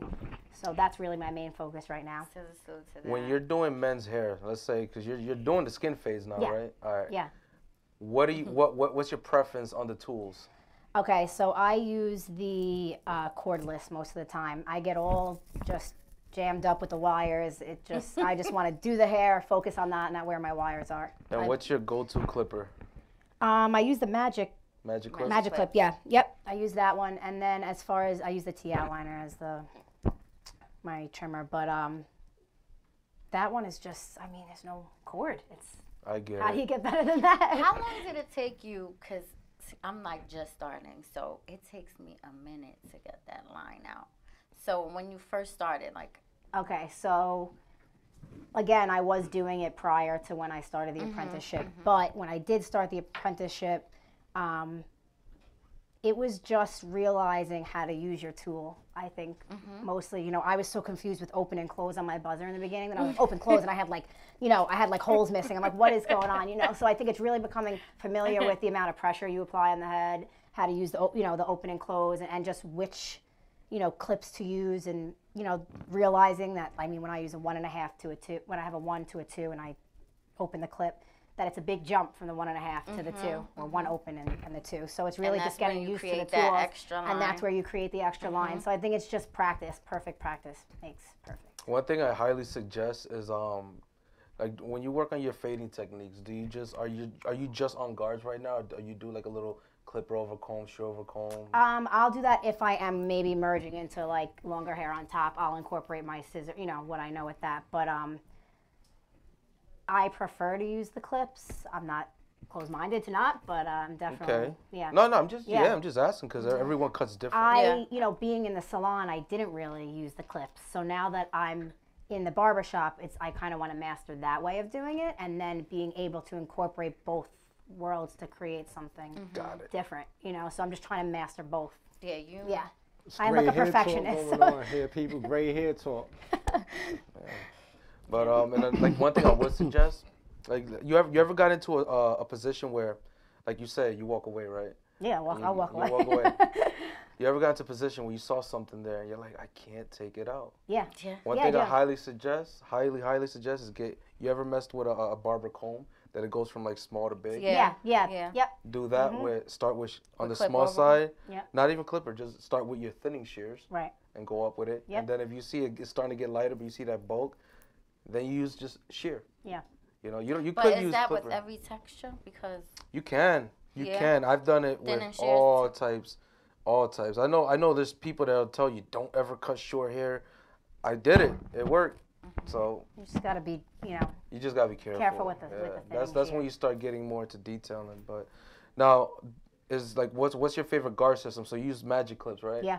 So do you just know the wall guard system? I have those, and then I also have, I use the 1.5. I'm not sure if it's wool. It's the red one with the metal. Like, Oh, that's the only one I use.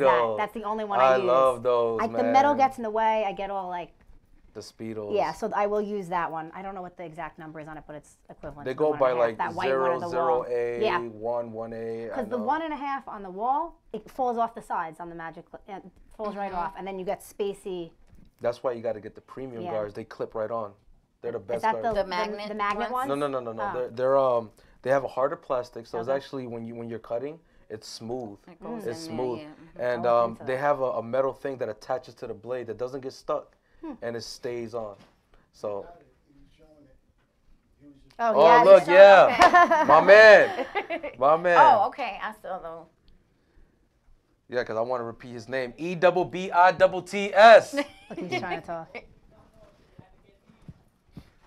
See, everybody uses the purple guards. That's what a I'm different used to guard seeing. system. Yeah. That's an Andes guard Oh, system. yeah, Andes, okay. And the difference between that guard system and the walls, they don't have a 1.5, which I feel they should, especially for people who, because you don't. All right, I know barbers that could do a fade with just a 1 guard. That's Right. it. They don't even need the half. They don't need the 1.5. But it's more freestyling your clipper on the head. Right. So that's with the Masters purple magnetic guards. You kind of got to do that, unless you're using a Masters, which extends a lot more. But I feel like everyone should get familiar with different guard Absolutely. systems because I use all three that we just spoke about. Made my blends a lot better. Right. And then the techniques as well for detailing. That cut is clean. That's very clean. Look at Kayla. Okay, so how do we stay in contact with you, and where's the shop located? So the barber shop is located on Middle Country Road and North Ocean in Selden. It's called Maestro's Barbershop. And the hair salon I work at is Savannah Salon, located in St. James. It's over by the Smith Haven Mall, if anyone's familiar with that. You guys can find me on Instagram at Lisa_created2create, or you guys can contact me if you want through email, lisamayo11@gmail.com, or feel free to throw me a text if you want. My phone number is 631-678-5444. Maybe some creeps watching, girl. Yeah, okay. Only hair related. She seems pretty Hair nitty related. and gritty, Yeah. so I don't think that's a worry. Yeah, No, she's a yeah, J. just hair related text. Thank you. Lisa, can I ask you? Yeah. Matter of fact, not even a question. I need a favor. Small favor. You know, there's a petition going out there. I don't know if you signed it. If you haven't signed it, by any chance, could you sign it here on the show? I like doing Was that this with people. one for the The barbers the union. benefits? Yeah, I didn't get a chance to reading it, but I did see it on there. If you see the post, So it I looks didn't something see. like that. Yeah, I didn't read in depth about it, but I will take a look at it. Definitely. Yeah, I'll definitely eye-catching. take Yeah, a we look need at that. it. Yeah, absolutely. It will benefit you on the long run. All right. I signed it like Yeah, 3 I'll times definitely already. take a look at that. I didn't read in depth, but Yeah, because, huh? Well, you've been at the salon for 10 years, so Yeah. how do you kind of like with your benefits, and how do you? I don't know how other salons work, but They have. I don't really get. Well, this petition Benefits, is what's so, going to back you But up. most people don't. Yeah, In this industry, so. Me neither. I I kind don't of do it, you know, not as far as benefits, but as far as my future, I kind of do my own thing. But I don't get any benefits in this salon, which is rough. You know, I don't have any kids right now. I don't have, you know, Yeah. my own family started. So right now it's just me that I have to take care of. But I could definitely see how people would benefit from what you guys posted. So I'll take a look at that. Yeah, but it's not only about having a family. It's just about, not just saying you, just in general. It's all about security. It's about just having that plan, you know, that backup. Because what's the game plan behind, what's the game plan when you done cutting hair or or anybody that's in the beauty industry. Kind of throw me yourself. You just need that. You need that good old backup plan. And just to move over something. Just to pretty much kind of go back to the petition. Me personally, we have 521 with signatures. I'm happy with that. But I know there's a lot of people that I have spoken to. It's like, yo, why they not at 10,000 by now, 5,000 by now? Because not everybody get it. And I'm cool with not everybody getting it. Because not everybody going to understand, the value of finance. Not everybody going to understand the value of saving. Not everybody going to understand the value of putting away for tomorrow, which is cool. That just shows that I have a lot of work to do. And am I up for it? Yeah.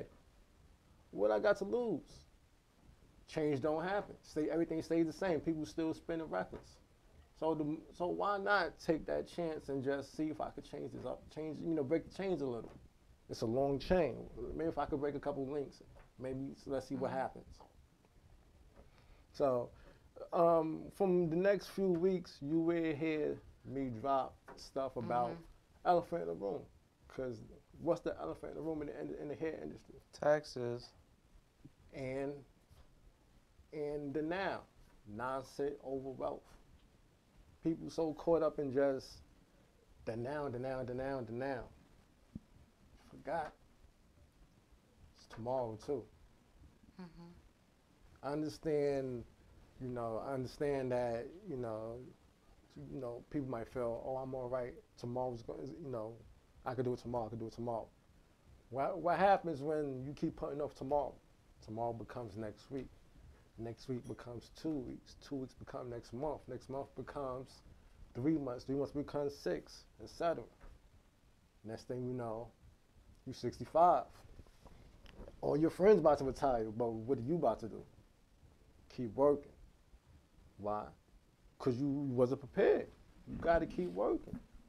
Wasn't prepared to step behind the chair. For the last 30, 40 years, maybe 50 years, it's all been about the now.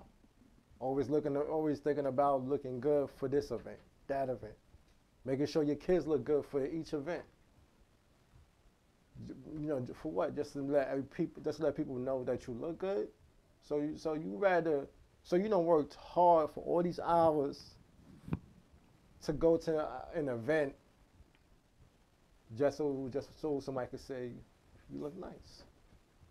You spent all that money, rather spending on your outfit, your hair, your makeup, and now we're not even talking about weddings. We're talking about just a simple old birthday party.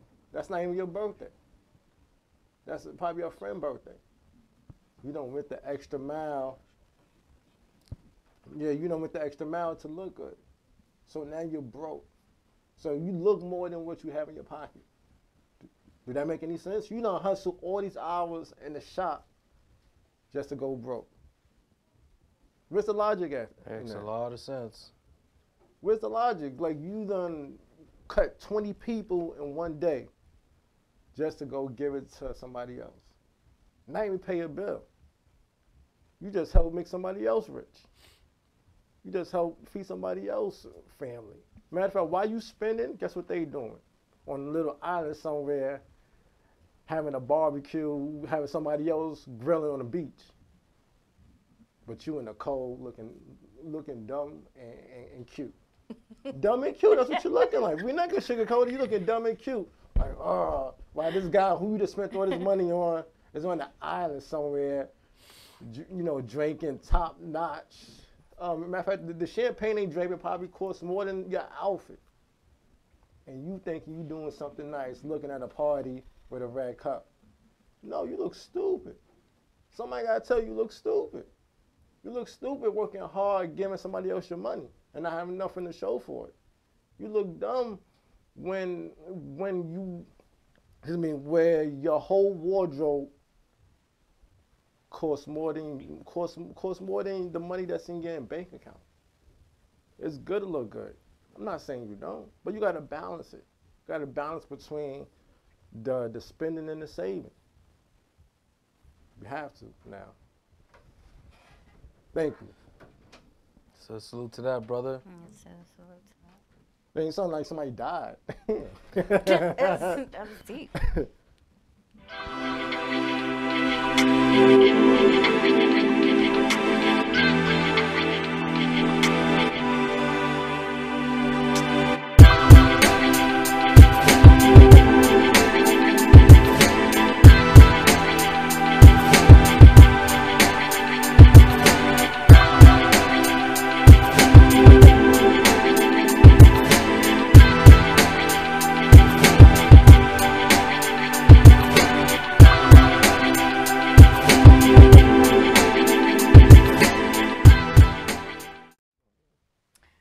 Joining us today from Dapper Cuts in Massapequa, New York, is Laser. How are you? Thank you for having me tonight. You know what? Your name like matches you because you're just so cool, laid back. Where's that name from? The name, my father named me. He had a friend. Oh, He had a friend that named- is your God-given name. Yeah. That is your okay. Yeah. I thought that was like a IG name. No. Not everybody. No. My father gave me that name. He had a friend who was named Laser, and they became really good friends through many, many years. And unfortunately, he couldn't have any children. And when he found out that my mother was pregnant, he vowed to him that if it's a boy, he'll name me after him, so I could be like his son. Oh. And that's how I got my name. That's Very deep. honorable. Yeah, very honorable. Yes, salute to that. So Dapper Cuts, how did you come up with that name?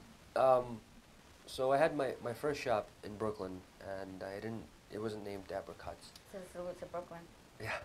Yes, Brooklyn. A lot of growing pains, a lot of learning, a lot of coming and going and whatever else. And I always try to take myself outside of the box and see what I could do different, how I could do something else that'll work. Not to say that my first shop didn't work. It worked really well. I ran it for 7 years and did really well for myself. But more importantly, what I got out of it is more knowledge. Because I think knowledge is more powerful than any type of asset or possessions or anything like that. And I said, well, if I ever have to open up another shop, I want to make it super catchy, very appealing, and very sharp. So I started Googling. I said, what can I think of? And I'm into reading a lot of books. And with reading books, you get a lot of knowledge, like I said, whatever. And I read this book, and they described this gentleman in a silhouette in the shadow, and he was very dapper. And I said, I know what that means, but I want to know more. And I looked it up, and it said, very stylish, neatly trimmed. And that's how I came up with it, Dapper Cuts. So salute to that. Definitely say salute, brother. Yeah, that's how I got the name.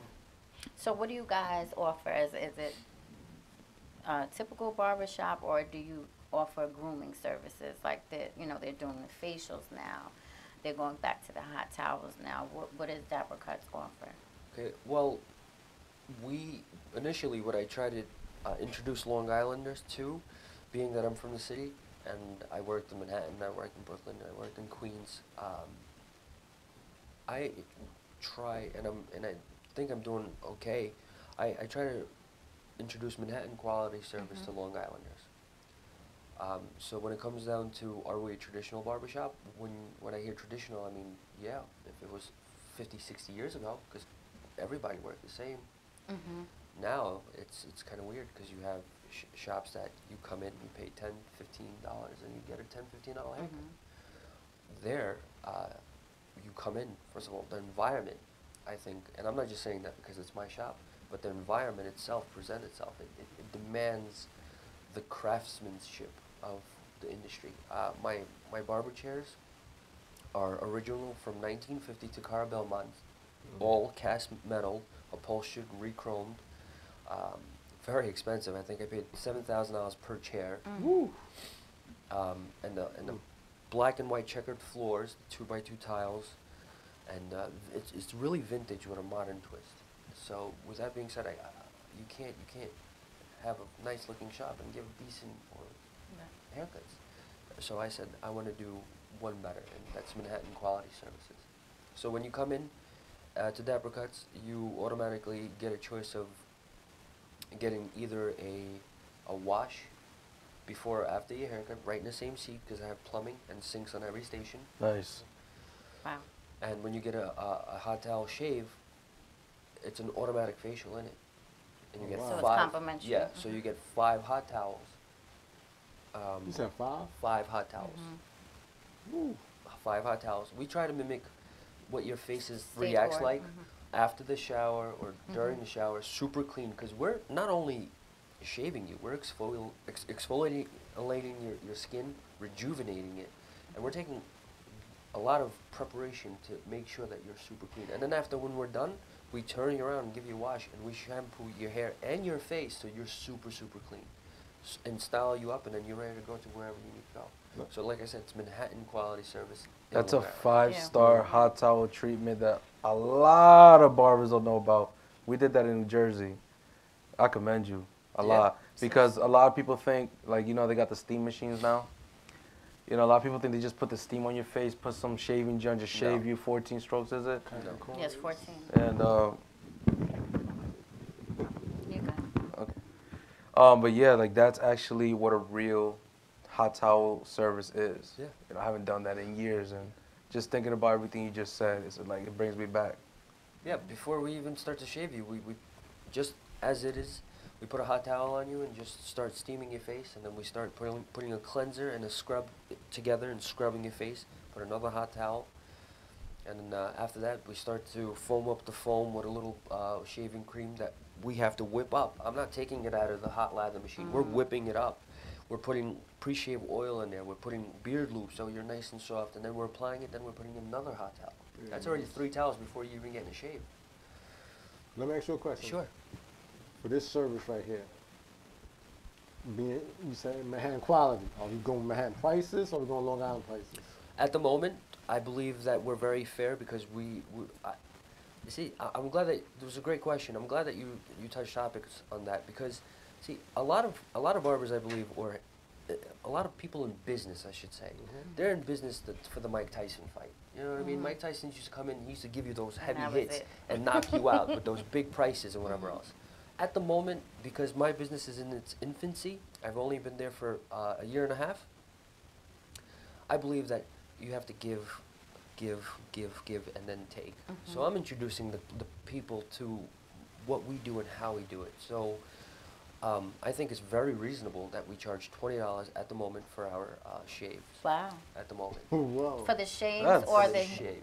Okay, Just so then for the shave. what about the haircuts? The Where do haircuts they are start 18. Not Start bad. at 18 though. Started at 18. Started not at bad. 18. No, that's great.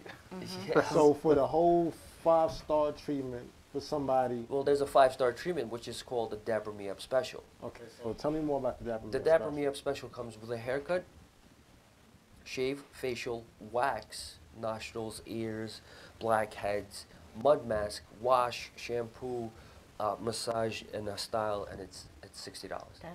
That's Just a salute to bad. that. It's not That bad. is my goal. That's the Dapper Me Up How Special. much You is hearing the all da- this, How people? much is the Dapper Me Up special? 60. That's still not bad.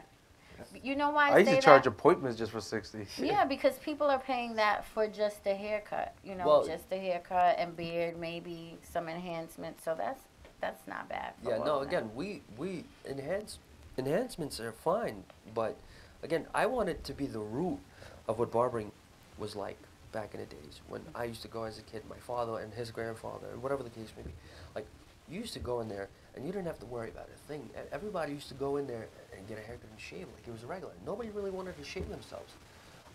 Historically, realistically speaking, to go to a barber shop and get a shave or have a beard or anything like that was a sign of wealth, because not everybody had running water or plumbing or pipes or anything like that. So to get those type of service, you needed to be a politician or a celebrity or anything like that. And that's I wanted to offer that to everybody, no matter what. And then as the time goes on, I'm in it for the long run. You know what I mean?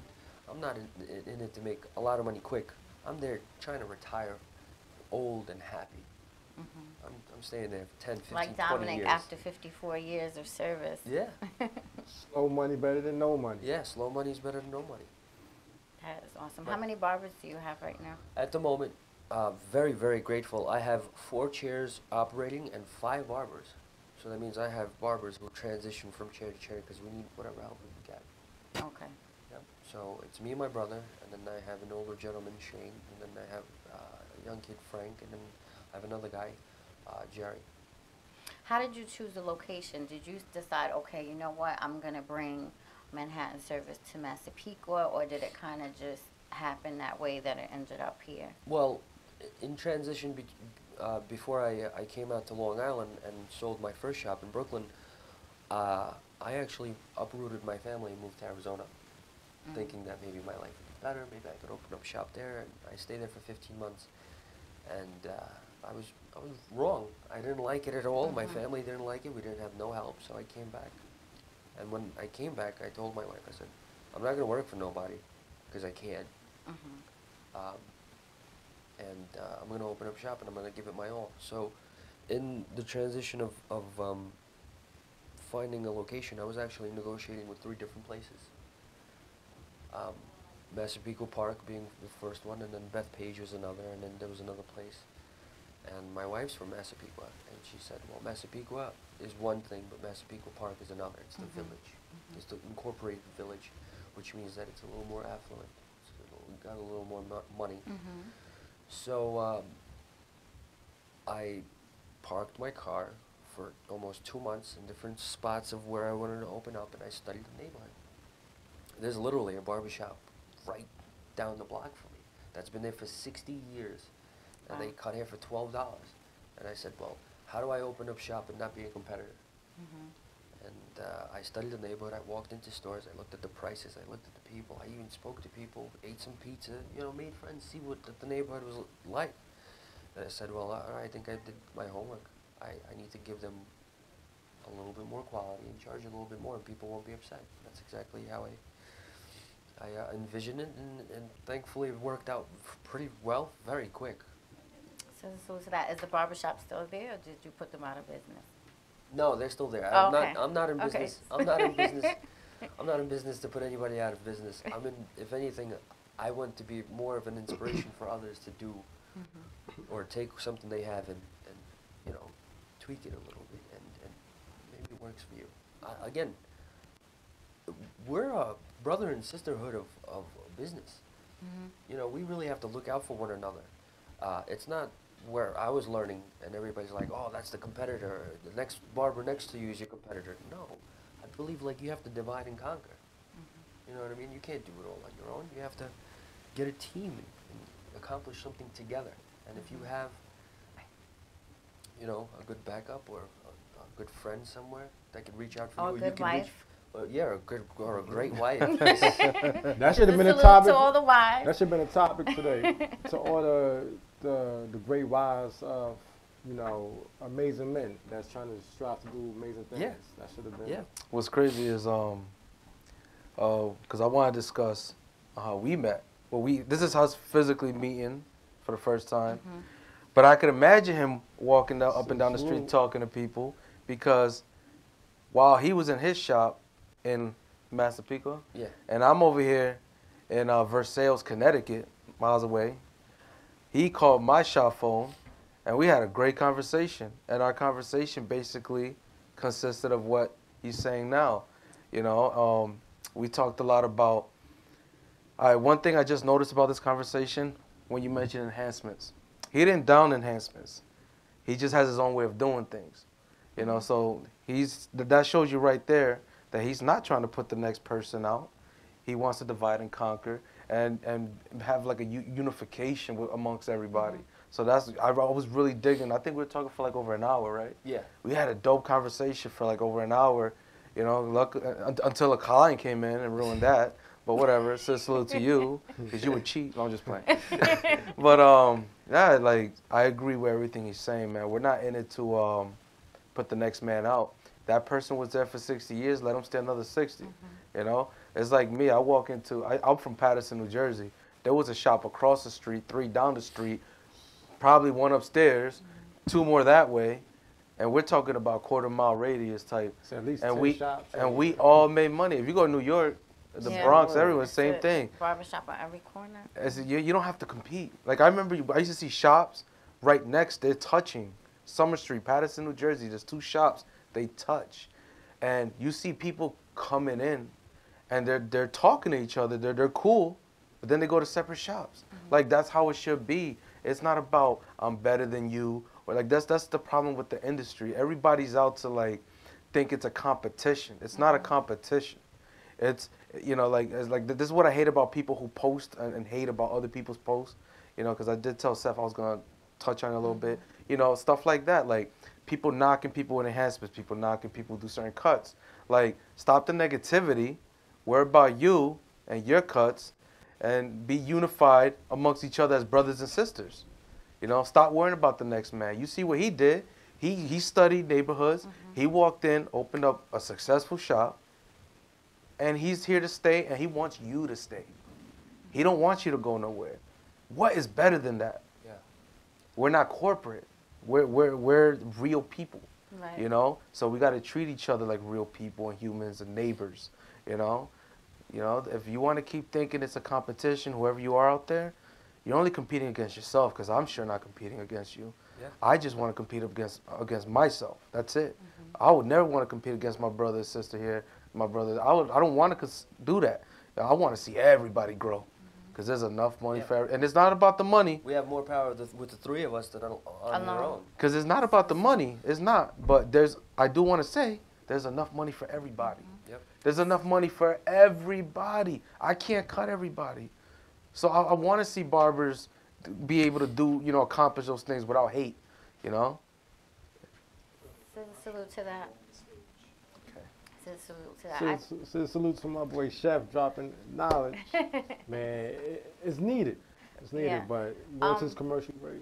I think the one thing that everybody mentioned today was having a support system. So, that's really important. So salute to everybody who's supporting us. Like I have somebody who supports me. That's really, my family does, and my sister, my brother, everybody does. But those things are really important. So salute to everyone who's supporting us through our journeys. And Laser, go ahead and let everybody know how we can stay in contact with you.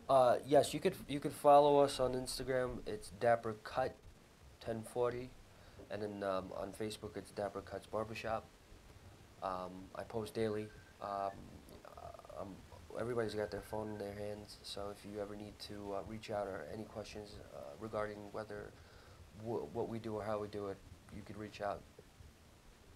That treatment sounds crazy. I need to come see that. You know what? We should all take a trip and get that treatment done. My brother, man.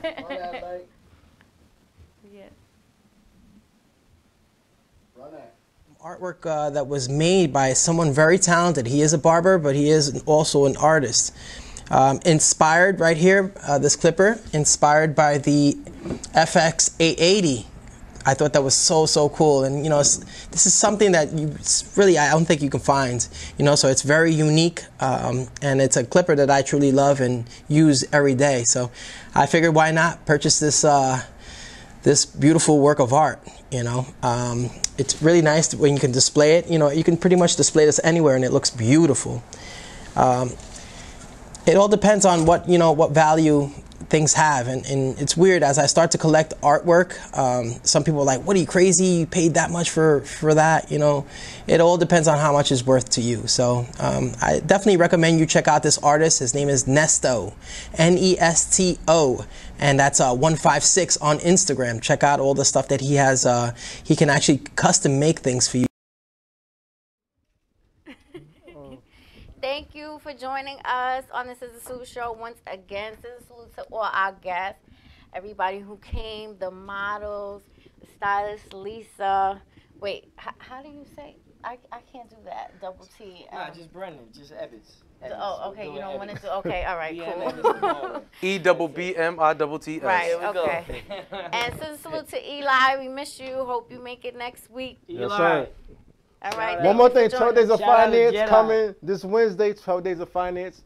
please watch out for that. We'll be giving 12 tips for the from December 13th to December 25th on how you have a successful business for 2018. And also, Financial Friday is coming this week. You just never know who I'm gonna pop up on. And just know that Financial Friday is pretty much exposing the young entrepreneurs out there on not just your industry, or industries, on how they're successful. So, Scissor Salute. And Fridays. thank you for Laser. Thank you for joining us. And we're all going to go and get that dapper. Even me. I don't need shade, but I just want the hot towels. Oh, we got to do the Scissor Salute. Wait, everybody okay, join us. Wifey, come on, Scissor Salute. Wait, I don't know how to do this. I don't know. Everybody in. Lisa. All right. You too. When I say scissor, okay, when I say scissor, you say salute. Scissor. Salute! Sign that petition. Yes. 10,000, not 5. Barber union. Let's get them benefits. See, look. Yeah, People we spoken. need the benefits. Yeah.